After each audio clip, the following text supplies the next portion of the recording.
For nearly a decade now, there's been an ongoing war in game dev, not between Unity and Unreal Engine, but between Unity and its developers. It's always seemed like Unity and the developers who use it have had a tumultuous relationship where, if I'm honest, I don't know a single Unity dev that actually enjoys Unity. And it seems like the Unity devs have gotten increasingly frustrated with Unity as a company and a provider of software and game engines. But Unity is not one to be topped. And they decided to one-up their community by showing that they hate them even more. I cannot actually believe that these pricing changes were put out the way they were. What the hell am I talking about? Previously, developers would pay for the number of seats they needed, which is the number of developers working on Unity at their company, and would pay a flat license fee, sometimes pay a percentage of their sales, usually not though. That was it. You'd pay Unity their fees and you'd get back to work. They've decided they want to change that model though, and not in a way where if you use an old version, you can keep using the old license. They're hard switching over at the beginning of 2024 to a model where you're now charged a flat fee for every installation of a game using Unity. That's not every purchase of a game using Unity. That's not every time a user starts playing a game based in Unity. That's every time someone hits install. So if I go to Game Pass and I download all of the Unity-based games in it, every time I do that, the developer of that game might be paying a fee as high as 20 cents for every install. That's insane, especially when you consider how many free-to-play games are being made in Unity. We don't even know if a pirated copy of a game is going to count against this or not, because Unity has had zero transparency in how they're actually tracking these things. So I could theoretically go pirate a game, uninstall and reinstall it a whole bunch, and put a company out of business if I figure out how to do that programmatically. Or, God forbid, I find the weird endpoint that they're hitting to trigger these installs. It's theoretically possible to cost companies hundreds of thousands of dollars for no good reason. And it's rare that I come out this hard against a company making changes. I tried to understand what they're going for here. I really did. And while I do think there's a bit more FUD than necessary here, there are people who seem to think this will immediately put every Unity studio out of business. It does affect a lot of them, and in ways that I didn't expect until I looked into the numbers. To show just how bad things can be here, I'm pulling an example straight from the Unity website. This is an imaginary game that made $2 million in the last 12 months and has 5 million lifetime installs. Since they broke the $1 million in revenue, like minimum for this to trigger, and the 1 million lifetime install threshold in Unity Pro, they're now going to be billed for the prior month installs, which is in this case theoretically 200,000 installs and 100,000 installs in different markets, because they want to price it differently based on which markets the installs happen in. So that's $23.5 thousand for that 1 month of installs. So this is a company that's theoretically making $2 million per year in revenue. 23.5 times 12, that's 282,000 out of their 2 million in revenue. So 282 divided by 2,000, that's 14% of their revenue. 14%. Are you kidding? That's 14% of their revenue on top of the fees they're already paying to the different services they're selling their game through. So if you're selling your game on Steam, for example, you're already paying 30% to them.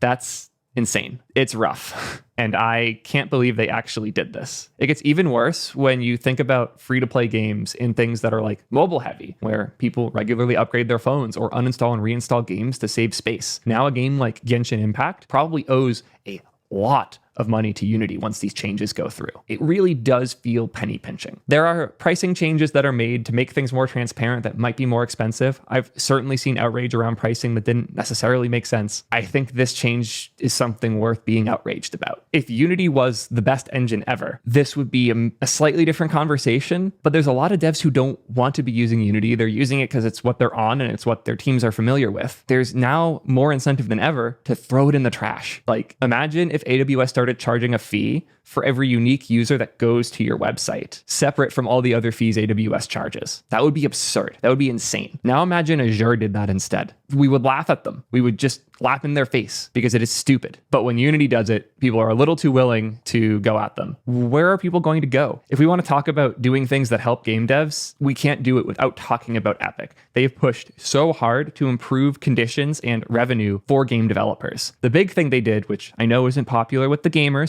so hear me out, guys. Epic Game Store is a massive win for game developers. Epic did a bunch of cool things to really innovate around the model, not just for big AAA studios, but for indie game devs, going as far as fronting thousands of sales in revenue to game developers ahead of release, so they had the money they needed to finish their games. And God forbid they didn't sell enough copies to cover the front, Epic would just eat it as part of the contract. They were explicitly looking to make sure game developers could get through the hardest part, which is finishing the game and getting it published. But this isn't the biggest thing Epic Game Store does. The big thing is their 12% revenue share versus Steam's 30%. That is a massive, massive difference. So if I'm giving 30% to Steam, 40% to my publisher, I'm left with 30%. Once a game goes on sale, that becomes like cents per sale. If you were to add Unity's huge fee on top, that becomes insane. Unreal Engine has a 3% fee on the cost of the game and a license fee to get started, and that's it. And if you sell your game in Epic Game Store, they waive the 3% fee, making it an effective 9% rev cut compared to, again, Steam's 30%. That is a massive win. That can double or more the profits for a lot of studios. And the reason Epic did this is they feel like game studios are getting shafted. And in order for Epic to be successful making game engines, they need game developers to be successful too, and have more money, have more resources, and make more great games. And it really feels like Epic and Tim Sweeney have put their money where their mouth is here and done a lot of things to help game developers be more successful. Going as far as literally killing Fortnite on iOS, a multi-billion-dollar a year cash cow, in order to warm the courts up to the idea of alternative app stores on mobile, specifically so different payment processors could be used and not pay Apple a 30% fee. One of the quotes from that court hearing that has stuck with me since was the crazy realization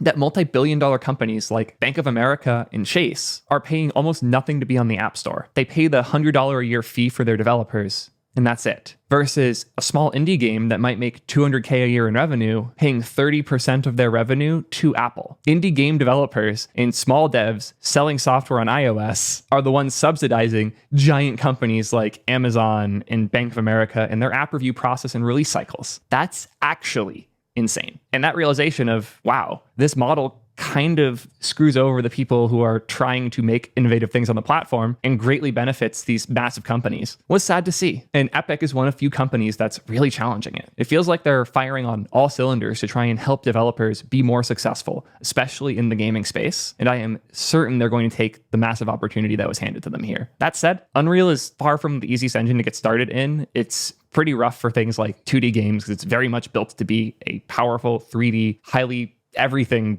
game engine. But thankfully, there are other options too for the smaller 1 to 3 person studios. Godot is killing it. I am curious what Godot's new pricing looks like. Godot's growing on me because Godot is open source and it's phenomenal software. I'll admit I was very skeptical at first, mostly because the games I was playing from Godot weren't that great. I didn't see too many of them. But one of my favorite games recently was built in Godot, Cassette Beasts. So Cassette Beasts is a Pokemon-like that is actually really fun. The world design, the graphics, the music, everything is way better than I would have expected. I think I was over 30 hours in before I realized this was a Godot game. My previous bias has been entirely erased. It is obvious to me now that you can make incredible software using Godot. I think it's worth going in on that. There's one other piece I need to talk about here that might also be our saving grace. As I mentioned before, Epic and Apple don't get along due to the pricing scuffle and Epic putting in their own model for payments in Fortnite and getting banned from the App Store. Because of that, when Apple wanted to do proper 3D interactive experiences for their new virtual headset, they partnered with Unity. And even in the slide where they did that partnership, it was really awkward, like they had cut out another company from it, because I think the Epic beef caused them to be cut from this. As a result, Apple and Unity partnered very, very close, and now Unity is screwing over developers. Apple has to be very careful about their sentiment with devs because it's always up and down. They're in danger here. This is a huge risk. And I honestly think one of the most likely outcomes here is Apple putting their foot down and saying, no, Unity, you're our partner. You're going to fix this or we're out. So I'm hoping, fingers crossed, Apple's going to hop in here and get Unity to unscrew themselves. They might even end up acquiring them. Who knows? We'll see in the near future. Regardless, I don't think Apple's going to let this fly. We've already seen some clawback from Unity. In particular, they said they're not going to charge developers using things like Game Pass, which is a nice change, but it's nowhere near enough. Anything beyond a full massive apology and commitment to work with the community to prevent this going forward, anything less than that is not enough. I think they're realizing that. I hope they get it though, because I'm scared.